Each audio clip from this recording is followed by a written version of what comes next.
Stepstone presenting Vira, truly independent AI homes, 0% no other charges. போரூருக்கே இது புதுசு at Kattupakkam Porur.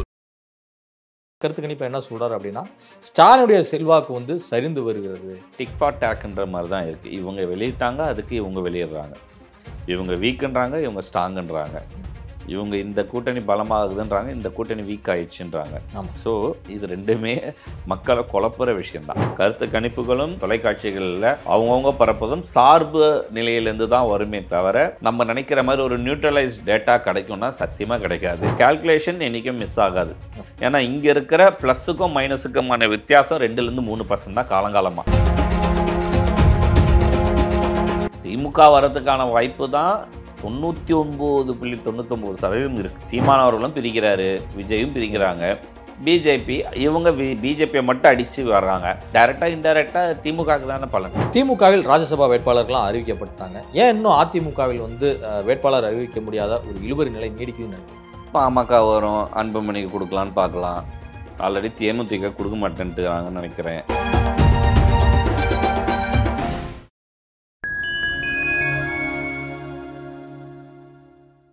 Fine time media நேயர்களுக்கு வணக்கம். நான் உங்கள் சிங்கூகன். நம்ம சிறப்பு நிகழ்ச்சியில் நம்மோடு இணைந்திருக்கிறார் ஃபைன் டைம் மீடியாவின் சிஇஓ மதிப்பிற்குரிய திரு CK காமேஷ்குமார் அவர்கள். வணக்கம் சார்.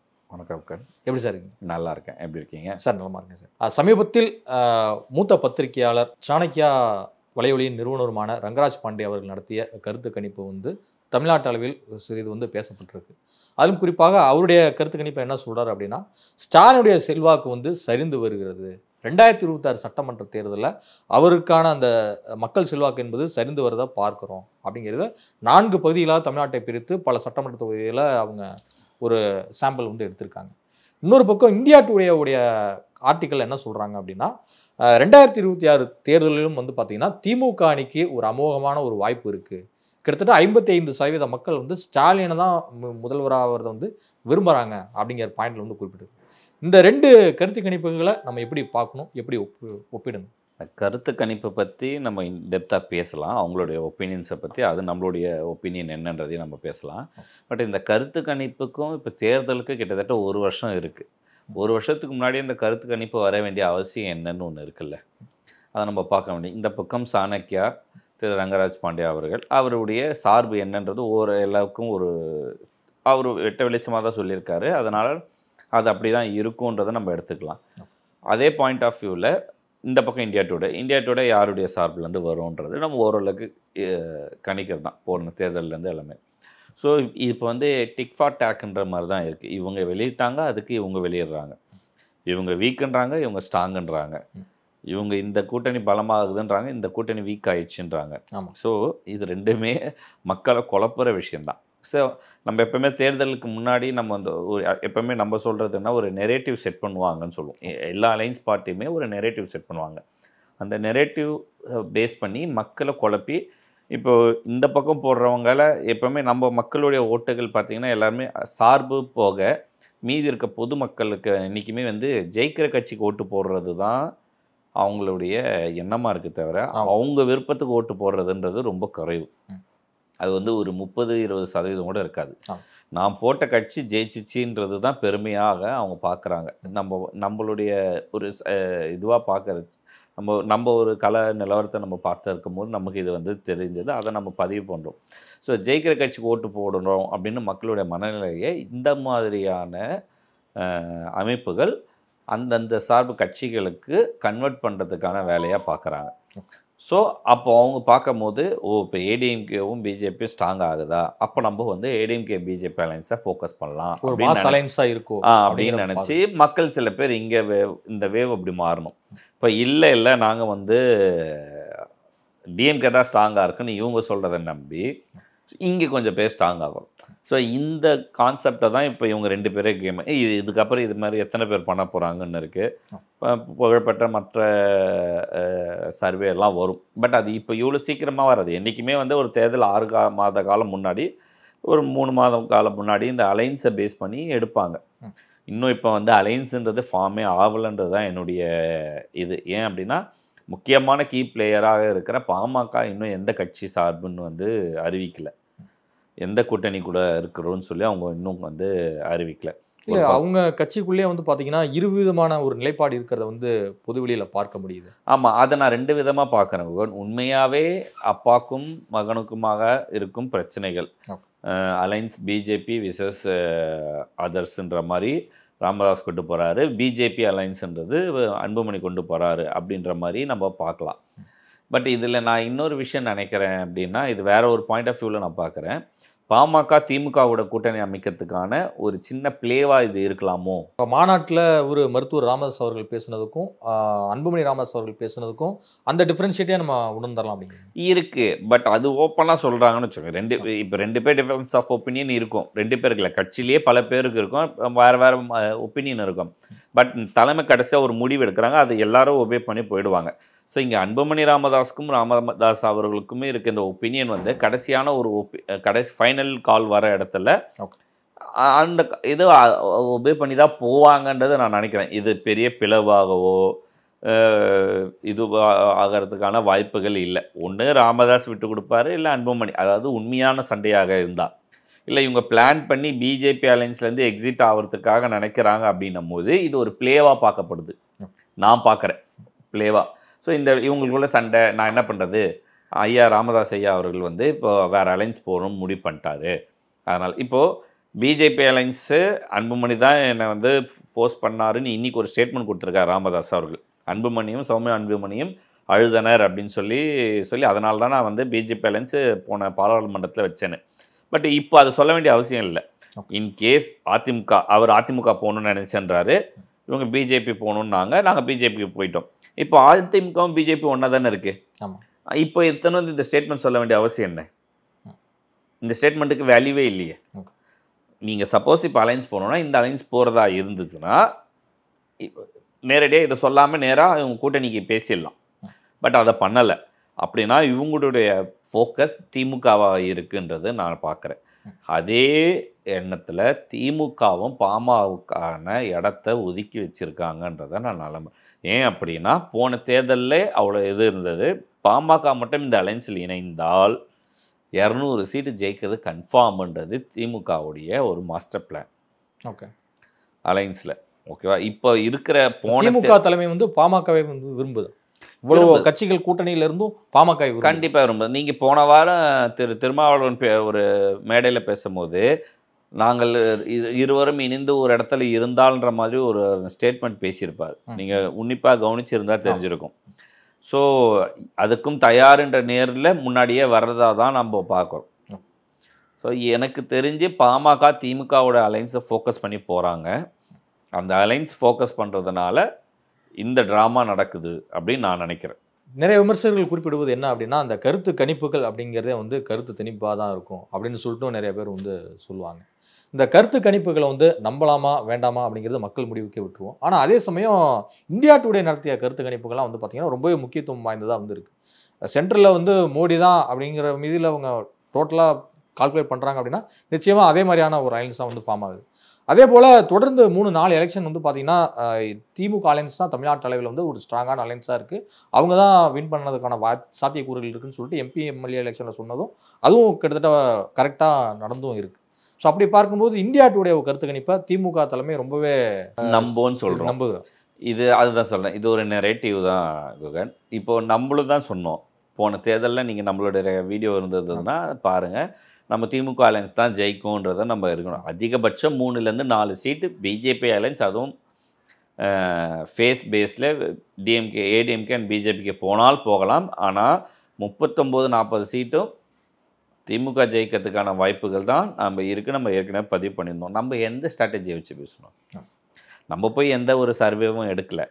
பட் என்னென்னா ஒரு அரித்மெட்டிக் இருக்குது. நம்மளுடைய ஸ்டேட் எலெக்ஷனில் இது வரைக்கும் நடந்திருக்க ஒரு அரித்மெட்டிக் நம்பர்ஸ் இருக்குது. அந்த நம்பர்ஸ் பிரகாரம் நம்ம பார்த்தா இதுதான் நடக்கும்ன்றது நம்மளால் கணிக்க முடியும். அதே மாதிரி பிஜேபி அதிமுக அலைன்ஸ் பிரிஞ்சு இருக்கும் போது நம்ம சொன்னோம், அடுத்த தேர்தல் நடந்தாலும் திமுக 200 சீட்டு ஜெயிக்கிறதுக்கான வாய்ப்புகள் இருக்குதுன்னு நம்ம ஏற்கனவே பதிவு பண்ணிடுவோம். இதுவும் எதை வச்சு சொல்கிறோம் அப்படின்னா, ஏற்கனவே நெரேட்டிவ் இருக்குது, ஏற்கனவே நம்பர்ஸ் இங்கே இருக்குது. தமிழ்நாட்டில் ப்ரூவன் ஈச் அண்ட் எவ்ரி எலெக்ஷனில். இப்போ 2011 எலெக்ஷன் தான் ரிப்ளிகாவாக 2026 இருக்குன்றது நம்மளுடைய கணிப்பு இன்றைக்கி இருக்கிற மூமெண்ட்டில் பார்க்கும்போது. ஸோ இதை எப்படி பேஸ் பண்ணி போகிறாங்கன்னு. ஸோ கருத்து கணிப்புகள்ன்றது அவங்கவுங்களுக்கான நெரேட்டிவாக நான் பார்க்குறோம். நம்ம என்றைக்குமே பதிவு பண்ணியிருக்கோம். கருத்து கணிப்புகளும் செய்தி தொலைக்காட்சிகளில் அவங்கவுங்க பரப்புவதும் சார்பு நிலையிலேருந்து தான் வருமே தவிர, நம்ம நினைக்கிற மாதிரி ஒரு நியூட்ரலைஸ்டு டேட்டா கிடைக்கும்னா சத்தியமாக கிடைக்காது.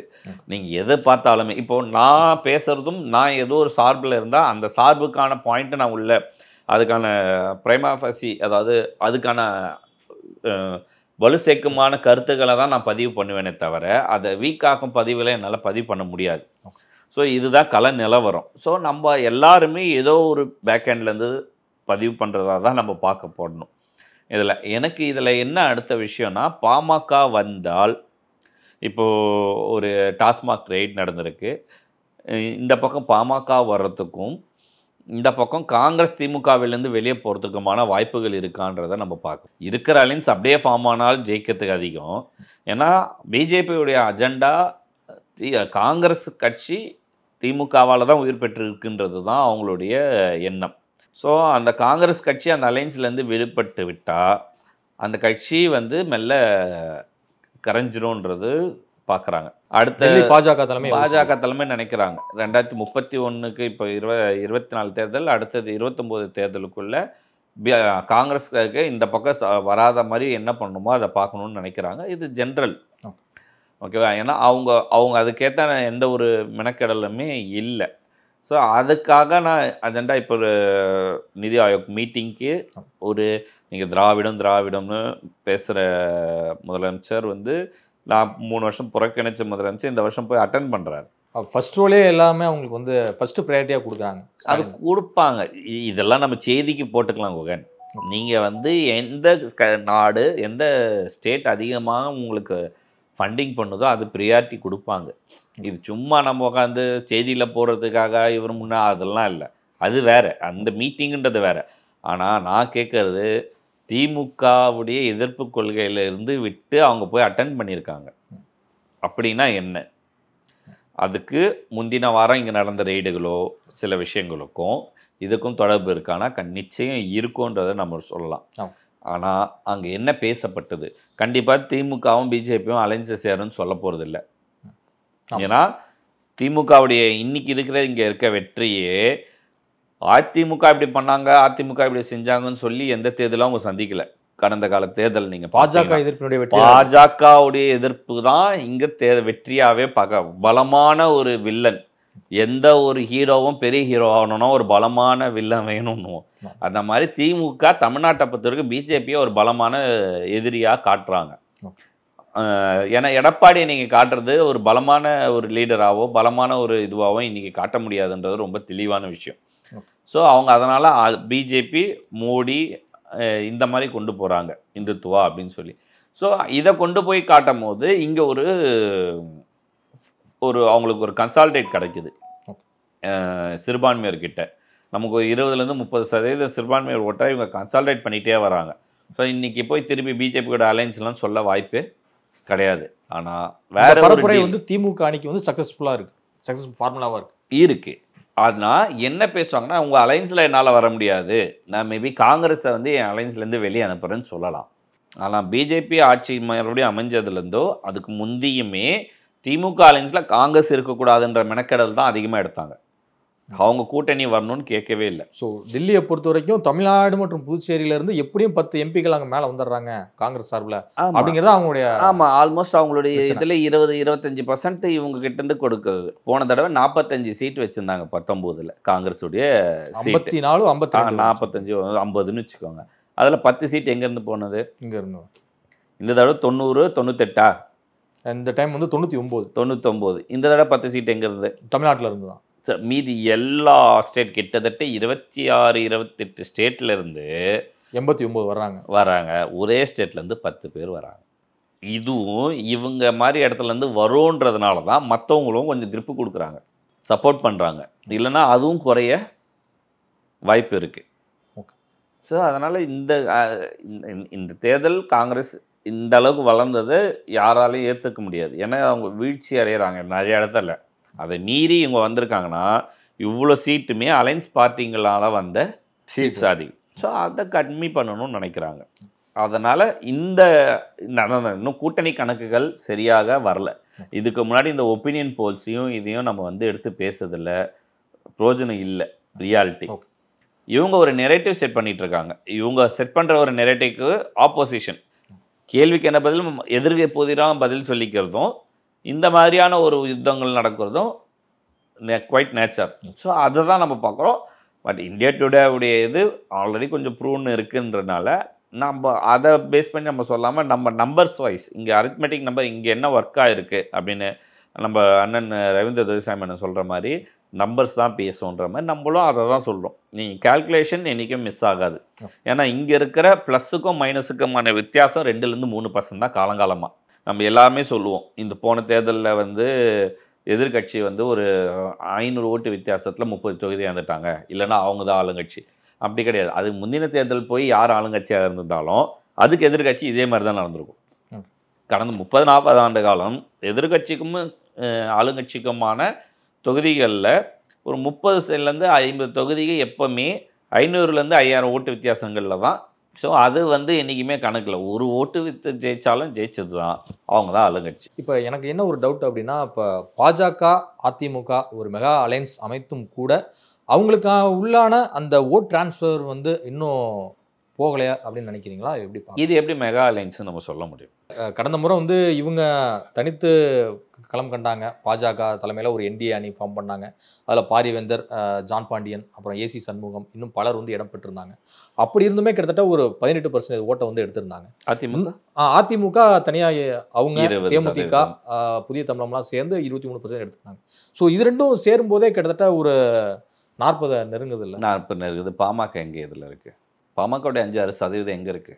அதான் சொல்கிறேன், இது ரொம்ப முன்கூட்டியே வர ஒரு கருத்து கணிப்பு. பாமக இன்னும் அறிவிக்கலையே கூட்டணி நிலைப்பாடு. 5-6% அவங்களுடைய 5% வச்சுக்கோங்க, 4-5% வச்சுக்கோங்க. பாஜகவுடைய ஓட்டு 2016 5% அவங்களுக்கு எப்போ இருக்கு. 5% வச்சிருங்களேன். நீங்கள் பிஜேபிக்கு மீதி இருந்தது கூட்டணிக்கு எல்லாமே வச்சுருக்காங்க. அவங்க தான் அதிகம் இந்த போன எலெக்ஷனில் 10% மேலே பிஜேபி வளர்ந்துருச்சு தமிழ்நாட்டில். அதில் எந்த மாற்றம் கிடையாது. அது வந்து கன்சால்டேட்டட் ஓட்டு. இதுக்கப்புறம் அதை மாற்றுறதுக்கு இறக்கிறதுக்கான வாய்ப்பே கிடையாது. அதே மாதிரி பாமகக்கான ஓட்டை நம்ம இன்னும் கணக்கில் எடுக்கல. நீங்கள் 40%லேருந்து 5% வச்சா 35. இன்னைக்கு 40-லேருந்து 48% வேணும். 42, 39 இவ்வளோ தான் நம்பர்ஸ் டிஃப்ரெண்ட்டு. கரெக்டாக? இப்போ விஜய் இருக்காப்புல, விஜய் ஒரு 10% எடுக்கும். மொத்தம் 100ல் எடுத்துக்கோங்களேன், ஒரு 10-லேருந்து 14% விஜய் சொல்கிறோம். அவர் திமுக எதிர்ப்பு தான் அதிகமாக கையில் எடுக்கிறார். அவரு திமுகவோட எதிர்ப்பு ஓட்டை எல்லாம் பிரியுது. சீமானவர்களும் பிரிக்கிறாரு, விஜயும் பிரிக்கிறாங்க, பிஜேபி இவங்க பிஜேபியை மட்டும் அடித்து வர்றாங்க. ஸோ 3 பேருக்குமே ஓட்டு பிரியுது. அதனால் அது டைரெக்டாக இன்டைரக்டாக திமுகவுக்கு தானே பலன். திமுக வர்றதுக்கான வாய்ப்பு தான் 99.99% இருக்குது. இதில் எந்த மாற்றம் இல்லை. இப்போ இருக்க கல நிலவரம் இது நெரேட்டிவ் செட் பண்ணாங்க. பிஜேபி ஏடிஎம்கே சேர்ந்துச்சு, களம் மாறிடுச்சு, அப்படி இப்படின்னு சொல்கிறதெல்லாம் இல்லை. அரசுக்கு எதிரான ஆன்டி இன்கம்பன்சி வந்து அதிகமாக இருக்குது. நிச்சயமாக வந்து அதிமுக தான் ஆட்சி அமைக்கும் அப்படின்னு சொல்லிட்டு அதிமுக தரப்பில் தொடர்ந்து சொல்லப்பட்டு வருது. சொல்கிறாங்க. எந்தெந்த விஷயத்தில் இருக்குது? ஏன்ப்பா இங்கே ஒரு அண்ணா யூனிவர்சிட்டியோ கேஸ் ஒன்று இருக்குன்னா அங்கே ஒரு பொள்ளாச்சி இருக்குது. புரியுதா? எல்லா இடத்துலையுமே கம்பாரிசன். இது வந்து அரசியல் நம்ம பேச வரல, யாருக்கு சரி யார் தவறு நம்ம சொல்ல வரல. எல்லா இடத்துலையுமே இது பிரச்சனைகள் நடந்துட்டு தான் இருக்குது. இதை எப்படி ஹேண்டில் பண்ணுறோம், எப்படி கொண்டு போகிறோன்றது தான் விஷயம். ஸோ திமுக மக்களுடைய இது பார்க்கும் போது இந்த பெண்களுக்கான உதவித்தொகை, இந்த இது உரிமை தொகையெல்லாம் எந்த அளவுக்கு வேலை பண்ணியிருக்கு அப்படின்றது ஒரு லாஸ்ட் எம்பி எலெக்ஷனில் கொஞ்சம் இருக்குது. அடுத்தது இந்த சட்டசபை தேர்தலில் தான் தெரியும். அது இல்லாமல் இவங்களுடைய மேனிஃபெஸ்டோ என்ன சொல்ல போகிறாங்கன்றது இருக்குது. இதெல்லாமே தான் ஒரு மேஜர் பிளே. இது 2-3% இது தான் ப்ளே பண்ண போகுது. இதெல்லாம் பார்த்துட்டு தான் நம்ம ஒரு ஃபைனல் முடிவுக்கு வர முடியும். இன்றைக்கி இருக்க கள நிலவரம் திமுகவுக்கு தான் சாதகம். அதில் எந்த மாற்றம் கிடையாது. ராஜ்யசபா தேர்தல் வந்து அடுத்த மாதம் நடைபெற இருக்குது. அதுக்கு இப்போவே வந்து எல்லா கட்சிகளுமே ஆயத்தமாகி வருகின்றன. குறிப்பாக திமுக சார்பில் யார் யாரெல்லாம் போட்டிடுவாங்கன்னு சொல்லிட்டு முதலமைச்சர் மு.க. ஸ்டாலின் அவர்களே வந்து அறிவிப்புலாம் வெளியிட்டார். கமல் அவர்கள் மக்கள் நீதி மையத்தின் சார்பில் வந்து தேர்ந்தெடுக்கப்படுகிறார். திமுக சார்பில் வில்சன், சல்மா, அப்புறம் எஸ்ஆர் சிவலிங்கம் வந்து தேர்ந்தெடுக்கப்படுறாங்க. இந்த வேட்பாளருடைய பின்னணி என்னன்னு நினைக்கிறீங்க? இல்லை தேர்தல் கணக்கை வச்சு தான் இவங்கெல்லாம் வந்து தனித்தனியாக ஒரு ப்ரையாரிட்டி கொடுத்து டிக்கெட்ச்சிருக்காரா? தெரிஞ்சு அப்படிலாம் இல்லை. அவங்க தானே ஸ்ட்ராங்காக இருக்காங்க. இப்போ சிறுபான்மையருக்கு நீங்கள் இப்போ என்ன சொன்னால் சொல்லுவீங்க, வில்சன், சல்மா. சிறுபான்மையினருக்கு முக்கியத்துவம் கொடுத்துருக்காங்க அப்படின்றது. ஆமாம் கொடுத்துருக்காங்க, அது அவங்க கட்சிக்காருக்கு தானே கொடுத்துருக்காங்க, வெளியாட்களுக்கெல்லாம் யாரும் கொடுக்கல. அதில் என்ன இருக்குது? ஆல்ரெடி பிஜேபி எதிர்த்து தான் இவங்களை கன்சல்டேட் பண்ணி தானே வச்சுருக்காங்க. ஸோ அது பெருசாக இம்பேக்ட் பண்ணலாம் இல்லை, பேசு பொருளாக்கிறதுக்கு அது ஒரு வாய்ப்பு, ஒரு கண்டென்ட் நம்ம கொடுத்துருக்கோம் அப்படின்றது வேணால் இருக்கலாமே தவிர, வில்சன் ஆல்ரெடி அவருக்கு கொடுக்க போகிறாருன்னு எல்லோரும் எதிர்பார்த்தது தான். போன இதுலேருந்து அவர் நிறைய கேஸுகள் இவங்களுக்காக நிறையா இது பண்ணியிருக்காரு, அவர் பார்க்குறாரு. அவருக்கு அது டெல்லி பிரதிநிதித்துவம் தேவைப்படுது, அதை கொடுக்கணுன்றது இது பண்ணாங்க. சல்மா ஒரு புது இது, அவங்க ஆக்சுவலாக எம்எல்ஏக்கு கூட நின்னாங்கன்னு நினைக்கிறேன், தோத்தாங்க 2006. அதெல்லாம் அது ஒரு இது இருக்குது. இவ்வளோ நாள் கழித்து அவங்களுக்கு கொடுக்குறாங்கன்னு வச்சுருக்கலாம். கவிஞர்ன்றது அவங்க அந்த கட்சிக்குன்னே ஒரு உரிய கோட்பாடில். அண்டு கொங்கில் கொடுத்துருக்காங்க எஸ்ஆர் சிவலிங்கம். அதை நம்ம பார்க்கலாம். ஆனால் அதுக்குமே கரூர்ன்ற அந்த கொங்கு அந்த சரௌண்டிங் பெல்ட் எல்லாம் எடுக்கிறதுக்கு செந்தில் பாலாஜியே போதும்னு நான் நினைக்கிறேன். ஓகே. ஸோ இதுக்காக திருப்பி ஒருத்தர் கொடுக்கணும்னு இல்லை, பட் அதையுமே அவங்க கன்சிடர் பண்ணுறாங்க. ஸோ அந்த இடத்துலையுமே ஒரு ஓரளவுக்கு ஓட்டு ஷேரிங் எடுக்கணும். இந்த தடவை அவங்க மற்ற எல்லா இடத்துலையும் ஜெயிச்சிருவோன்றது அவங்களுக்கு நம்பிக்கை இருக்குது. தென்மண்டலங்கள் ஆல்ரெடி இந்த இவங்க சசிகலா இதெல்லாம் விழுத்தனால அதிமுக ஓட்டுகள் பெரிய ட்ராபேக் ஆகிருக்கு. ஸோ இன்னும் கொஞ்சம் நாளில் அங்கே அதிமுக அப்பயே கட்சி இருக்குமான்றது எனக்கு டவுட்டு தான், ஓபிஎஸ் இதெல்லாம் முடிஞ்சதுனால. ஸோ இங்கெல்லாம் இவங்களுக்கு வெற்றி வாய்ப்பு அதிகமாக இருக்குது. ஸோ கொங்கில் ஒரு 50-60 சீட்டு இருக்குன்னா அதை மொத்தமாக கன்சாலிடேட் பண்ணாமல் 40 சீட்டுக்கிட்ட அதிமுகவே எடுக்காமல் அது 20-20 ஆக்கிறதுக்கான வேலை என்ன, பாதிக்கு பாதி அதுக்கான வேலைகள் அவங்க பார்க்குறாங்க. கண்டிப்பாக அதுலேயும் அவங்க ஜெயிப்பாங்கன்னு நினைக்கிறேன். ஏன்னா இந்த போன தேர்தல் அது வேறு மாதிரி இருந்தது, அதனால் எடப்பாடிக்கு அந்த பெல்ட்டில் கொஞ்சம் அதிகமான சீட்டுகள் கிடச்சிது. இந்த தேர்தல் அந்த மாதிரி இருக்காதுன்னு நான் நினைக்கிறேன். அதில் ஒரு விஷயம் என்னென்னா, பாமகவும் அந்த அலைன்ஸில் இருந்துச்சு. இவங்க கன்சால்டேட் பண்ணதில் அந்த 60 சீட்டுக்கிட்ட எதிர்கட்சியில் வாங்கினதில் பாஜக, பாமக, அதிமுக 3 தலைமையும் கொங்கில் ஸ்ட்ராங்கான தலைமை. அந்த கொங்கு ஸ்ட்ராங்கான தலைமையிலேருந்து ஒரு பாமகவை தான் பிரித்து எடுத்துகிட்டு வராங்க. சேலம், திண்டுக்கல், விழுப்புரத்துலேருந்து நீங்கள் இப்படி போனீங்கன்னா பாமகவுடைய பெல்ட்டு ஸ்ட்ராங்காக இருக்குது. ஸோ அது திமுகவுக்கு இங்கே வந்துச்சுன்னா பெரிய உதவியாக இருக்கும். அவங்க ஸ்ட்ராட்டஜிக்கால நல்ல மூவ் தான் பண்ணிகிட்ருக்காங்க. ஸோ இது இங்கே ஒரு ட்ராபேக்காகவும் தான் இருக்குது. திமுகவில் ராஜ்யசபா வேட்பாளர்கள்லாம் அறிவிக்கப்பட்டாங்க. ஏன் இன்னும் அதிமுகவில் வேட்பாளர் அறிவிக்க முடியாத ஒரு இழுபறி நிலை நீடிக்குதுன்னு நினைக்கிறேன்? பாமக வரும், அன்புமணிக்கு கொடுக்கலான்னு பார்க்கலாம். ஆல்ரெடி தேமுதிக கொடுக்க மாட்டேன்ட்டுறாங்கன்னு நினைக்கிறேன். அவங்க இது பண்ணாலே திருப்பி அடுத்த அலைன்ஸில் இருப்பாங்களான்னு தெரியல, இன்னும் அதுவரை நம்ம யோசிக்கல. இல்லை, பிரேமலதா அம்மையார் சொல்லியிருக்காங்கல்ல, ஜனவரி 9ஆம் தேதி கடலூரில் மிகப்பெரிய மாநாடு நடக்குது தேமுதிக சார்பில், அன்னைக்கு நாங்கள் கூட்டணி கொடுத்து அறிவிப்போம் அப்படின்ட்டு இருக்கலாம். 10 சீட்டு தான் திமுகவும் கொடுத்துட்டு போயிடலாம். அதிமுக இவனும் அவ்வளோதான் கொடுப்பாங்க. போன தடவை எவ்வளோ கொடுத்தாங்க? எம்பிக்கு 5 தொகுதி கொடுத்தாங்க. அது கூட்டணியே இல்லைன்னு 5 கொடுத்தாங்க. அதுக்கு முந்தின சட்டசபையில் எவ்வளோ ஆஃபர் கொடுத்து இவங்க வெளியே போனாங்க? கிட்டத்தட்ட இவங்க 15ஆவது கேட்டாங்க, ஆனால் கடைசியில் அவங்க 10 தான் தரேன், 10-9 தொகுதி தான் தரேன்னாங்க, அதனால வெளியே போயிட்டாங்க. இப்போ அந்த தொகுதி திமுக கூட வாங்கிட்டு இருக்கலாம். 10 தொகுதி அவங்க கொடுத்துருவாங்க, திமுக தாராளமாக கொடுத்துருவாங்க. சார் அங்கே ஏற்கனவே அவ்வளோ லைனப்பில் இருக்காங்க சார். இதுதான் சேர இருக்க நீ 234 தொகுதி ஜெயிக்கிற தொகுதின்ற மாதிரி நீங்கள் கொடுக்கும் போது, நான் 20 கொடுத்தேன்னா 5 ஜெயிக்கிறதுக்கு 10 கொடுத்து 10 ஜெயிக்கிறதுக்கான வித்தியாசம் இருக்குல்ல. அசம்பிளிக்கு உள்ளே போகும்போது 10மே பவராக இருக்கும், அவ்வளோதான். நீங்கள் அந்த அரித்மெட்டிக் தான் 2011 ஜெயலலிதா அவர்கள் பண்ணாங்க. தேமுதிக கடைசி வரைக்கும் வர வைக்கிறதுக்கு காரணம் ஷோ ஷாட் வின்னுன்றது தான். அதனால தான் 200 தொகுதி கிட்டத்தட்ட ஜெயிச்சாங்க. 203 ஜெயிச்சாங்க. 203. அதில் நீங்கள் தேமுதிகக்கு நின்னதில் 23 தான் ஜெயிச்சாங்க. தேமுதிக 11 சீட் 41 சீட்டில் 23 தொகுதி 28 தொகுதி தான் 29 தான் ஜெயிச்சா எதிர்கட்சி அந்தஸ்து. மீதி இருக்கிற அவங்க கிட்ட இருந்தே கிட்டத்தட்ட 12 சீட் தோத்துட்டாங்க. 234 12 போச்சுன்னா 222, 203க்கும் 22 கிட்டத்தட்ட 16-20 சீட்டு தான் டிஃப்ரெண்ட். தேமுதிகவுக்கும் நல்லா ஒர்க் பண்ணி நல்ல கேண்டிடேட் ஃபோக்கஸ் பண்ணி, இல்லை அதிமுக அவங்களுக்குள்ள நிறைய கரெக்டான ஒரு கெமிஸ்ட்ரி ஒர்க் பண்ணியிருந்தா அந்த 10 சீட்லேயுமே ஒரு 7-8 சீட்டு ஜெயிச்சிருப்பாங்க அதிகமாக.